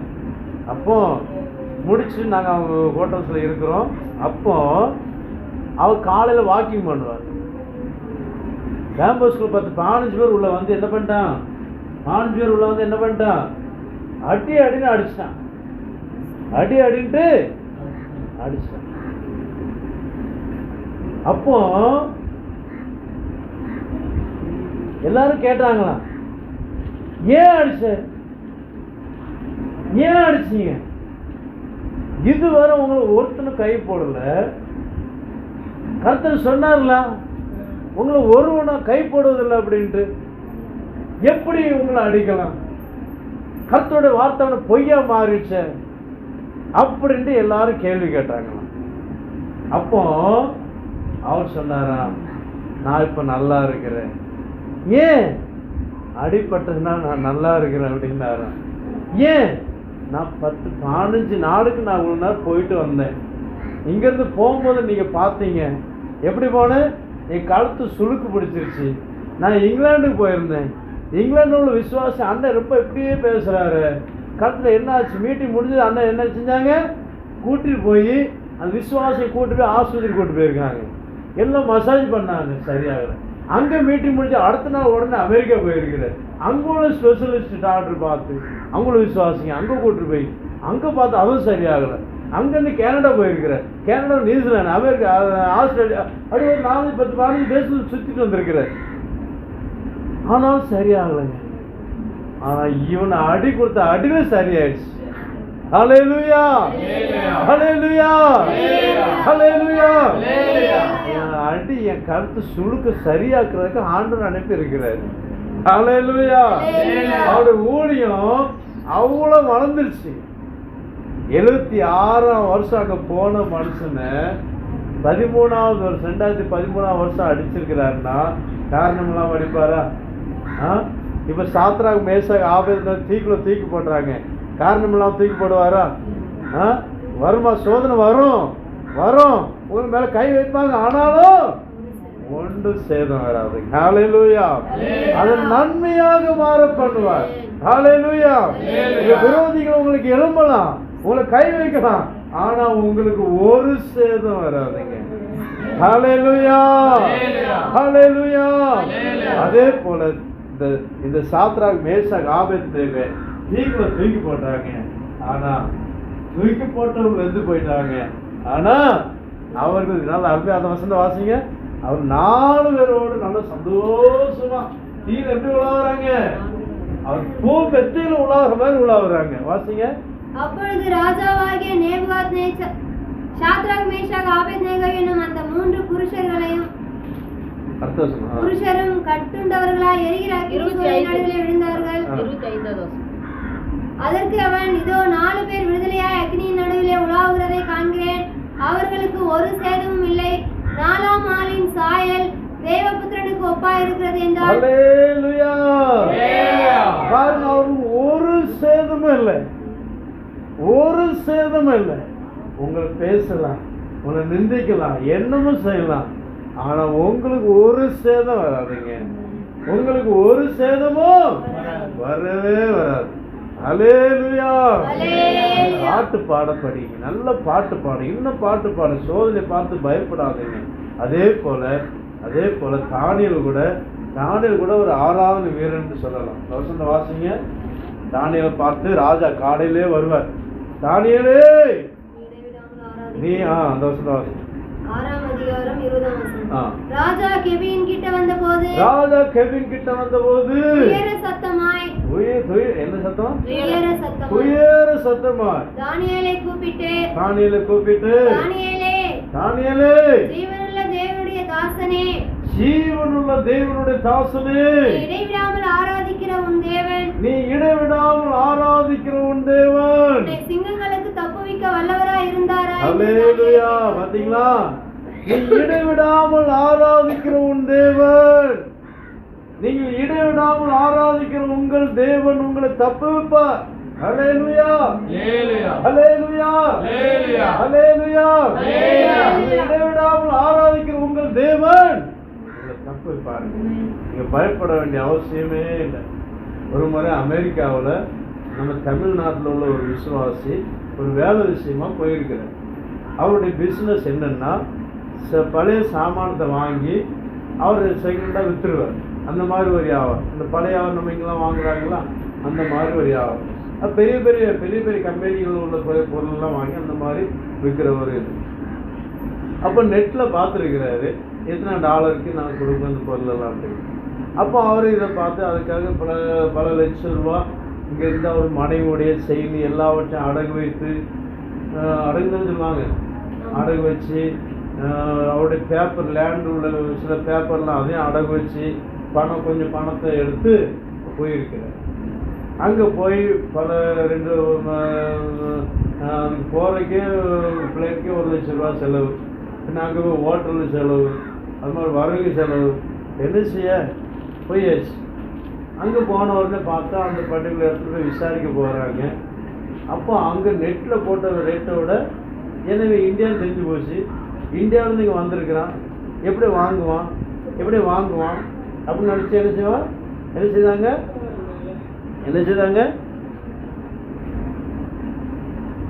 வாங்குவான்னு அப்படின்னு நினச்சி என்ன செய்தாங்க விலை கூட்டி சொல்லிட்டான். விலைய கூட்டி சொல்லியாச்சு. அப்போ அவங்களுக்கு என்ன செய்ய இப்போ திரும்பியும் போக முடியாது. புரியுதாங்க? திரும்பியும் போக முடியும். ஏன்னா இத்தனை லட்ச ரூபா செலவு பண்ணி எல்லாம் ஈடு வச்சு வந்துட்டு எவ்வளோ நஷ்டம், ஒன்றும் செய்ய முடியாது. அசியம், வீட்டில் வேறு அசியம், ஊரில் வேறு அசியம், இங்கே போக முடியாது. அப்போ அவர் என்ன செய்தாருன்னா நல்ல கிறிஸ்தவ மனுஷன். ஏன்னா நாகவேல் அவர்னா வந்திருந்த சாட்சி சொன்னாருங்க. அதாவது மறக்கவே முடியாத சாட்சி. நானோட அப்போ நான் அப்போ இப்போ இங்கே வந்து எனக்கு ராய்க்கு முழுவதும் அப்படி பாட்டு பாட முடியாது. நான் நாகவேல் இருக்கும் அப்படியே பாட்டு பாடிட்டே இருப்பேன். கண்ணீரோடு நான் பாட்டு பாடுவேன். ஒரு சில பாடுகள்லாம் எனக்கு அப்படியே பாட்டு பாடணும், கண்ணீர் வரும். அருமையான தேவனுடைய பிள்ளைகளை. அப்போ அவர் சொன்னது என்ன சொன்னாருன்னா, நான் அவங்க சொன்னதை கேட்டது எனக்கு ஒன்றும் முடியல, வாங்கவும் முடியல, கையில் பைசாவும் இல்லை, என்ன செய்ய, யாரும் கேட்கவும் முடியாது. யாரும் நம்ம கொடுப்பான்? நம்ம வந்து யாரும் கொடுப்பாங்களா? யாரும் கொடுக்க மாட்டாங்க. அப்போ என்ன செய்ய வேறு வழி இல்லை. இப்போ நேரு ரூமுக்கு வந்தார், ஹோட்டலுக்கு வந்தார், அவர் புக் பண்ண லாட்ஜுக்கு வந்தார். உட்காந்து சாப்பிடவும் செய்யலை, காலையில் சாப்பாடு இல்லை, மத்தியானம் சாப்பாடு இல்லை, அப்படியே உட்கார்ந்தார். ராத்திரி சாப்பாடு 9 மணிக்கு உட்கார்ந்தார். ஆண்டவர் சொன்ன உட்கார்ந்து ஃபுல்லாக பாட்டு தான், ஃபுல்லாக பாட்டு. அங்கே நைட்டு முழுவதும் காலையில் 4 மணிக்கு காலை ஒரு ஃபோன் வருதான், அங்குள்ள டைம். இங்கே சாயந்தரம் 4 மணி. இப்போது இந்த ஃபோனில் பேசுகிறது, என்ன நீங்கள் ஏதோ பிரச்சனை இருக்கிறதா நான் ஆர்டர் எனக்கு வெளிப்படுத்தினார். என்ன பிரச்சனை இருக்கிறீங்க சொல்லுங்கள், நான் ஏதாவது என்னால் முடிஞ்ச உதவி உங்களுக்கு செய்யணும்னு செய்கிறேன். இப்போ அவர் ஃபோன் பேசினவர் பாஸ்டர், ஐயா உண்மையிலே நான் பெரிய பிரச்சனையில் இருக்கிறேன், கர்த்தர் தான் உங்களுக்கு வெளிப்படுத்தியிருக்கிறேன். நான் ஒரு வேலை விஷயமா வந்தேன், எனக்கு ஒரு 5 லட்ச ரூபா தேவைப்படுது, என்ன செய்ய ஒன்றும் புரியல. நான் கொடுத்தீங்கன்னா அதை வாங்கி எப்படியாவது எனக்கு லாபம் கிடைக்கும், நான் ஊருக்கு வரும்போது நான் தந்துடுவேன், எதாவது முடிஞ்சால் செய்யுங்க அப்படின்னு சொல்லி 5 லட்சம் நம்ம அக்கௌண்ட் நம்பர் கொடுங்க, நான் அனுப்பி விடுறேன்.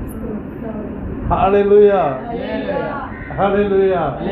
அந்த சம்பவங்க எல்லாம் ஒரு மணி டிரான்ஸ்ஃபர் பண்ணி அனுப்பி விட்டு நான் அதெல்லாம் வேலை முடிச்சு. நான் பாட்டு ஆராதனை பண்ணுறவங்க பிசாசு தொடுவான், ஆனால் நீங்கள் தான் ஜெயிப்பீங்க. ஹல்லேலூயா. அப்போ தேவன் எவ்வளோ பெரிய காரியம் செய்தாருங்க, எவ்வளோ சந்தோஷம் பாருங்க. அதே போல பாட்டு பாடுங்க அதிகமாக. அந்த பிள்ளைகள் சந்தோஷமாக விளையாடும் போது நமக்கு சந்தோஷமா இருக்கு. இவங்க 3 பிள்ளை வச்சிருக்க 3 பிள்ளைகளும் ஏதாவது தான் எனக்கு அது தான் இது தான் கேட்டிருந்தா என்ன வெறுப்பு வருமா வராதா? நீங்கள் டெய்லி ஏதோ வாங்கி கொடுத்துட்டே இருக்கிறீங்க, இருந்தாலும் எனக்கு அதை கூட இது 3 பிள்ளை இதான் கேட்டுச்சுன்னா நமக்கு எல்லாம் இருந்தாலுமே வேதனை வருமா வராதா? என்னதை கொடுத்தாலும் அதைத்தான் கேட்டுட்டு இருக்கு. ஆனால் பிள்ளைங்க ஒன்றுமே கேட்காம சந்தோஷம் விளையாடுறீங்க வச்சுருங்க, சந்தோஷம் விளையாடுறீங்க வச்சுருங்க. நான் அழுகிற பிள்ளைங்க கண்டாலும் வேதனையாக தான் இருக்கு இல்லையா? ஆனால் சந்தோஷமாக ஆனந்த கண்ணீர் வடிக்கிறது அது வேற, பிள்ளைகள் சந்தோஷமாக இருக்கும். நான் சொல்ல புரியுதாங்க? நான் சொல்ல புரியுதாங்க? அதே போல தான் நாம் சந்தோஷமாக இருக்கிறது ஆண்டவருக்கு நம்முடைய தேவைகளை அவர் கொடுத்தோம். பிள்ளைகளுக்கு என்ன தேவை தாய்க்கு தெரியாதாங்க. இவனுக்கு என்ன கொடுக்கணும் தாய்க்கு தெரியாதான், தகப்பனுக்கு தெரியாதான். எல்லாம் ஏற்றுனதை கரெக்டாக செய்யலாம். ஆனால் வலுவலுன்னு கரைஞ்சிட்டே இருக்கிற பிள்ளைய பார்த்து அது அடிதான் விடும். என்ன விடும்? கரைஞ்சிட்டு இருக்குது, அதுக்கு மேலே அடிதான் விடும். அதே போல் ஆண்டோட சம்பந்தம் எனக்கு அதுதான் ஆண்டவர், எனக்கு அவனுக்கு இப்படி ஆசீர்வதிச்சிருக்கீங்க, எனக்கு தெரியலையப்பா. நான் நடந்துன்னா இன்னும் அடிதான் உங்களுக்கு. நான் சொல்ல புரியுதாங்க? எதையும் பாராதுங்க, பாட்டு படிச்சுட்டே இருங்க. ஆண்டவர் சொல்ற ஆனந்தமா சந்தோஷமா கண்ணீரோடு ஜெபம் பண்ணுங்க. ஆனந்த கண்ணீர் வடிங்க. ஆனந்தம் சந்தோஷத்தோடு கண்ணீரோடு பாட்டு பாடுங்க. ஒருபோதும் தோற்று போவதே இல்லை. அல்லேலூயா. கண்களை போடும், முழங்கால் படி. வெற்றி கொடி பிடித்திடுவோம் நாம் வீர நாடு. வெற்றி கொடி பிடித்திடுவோம்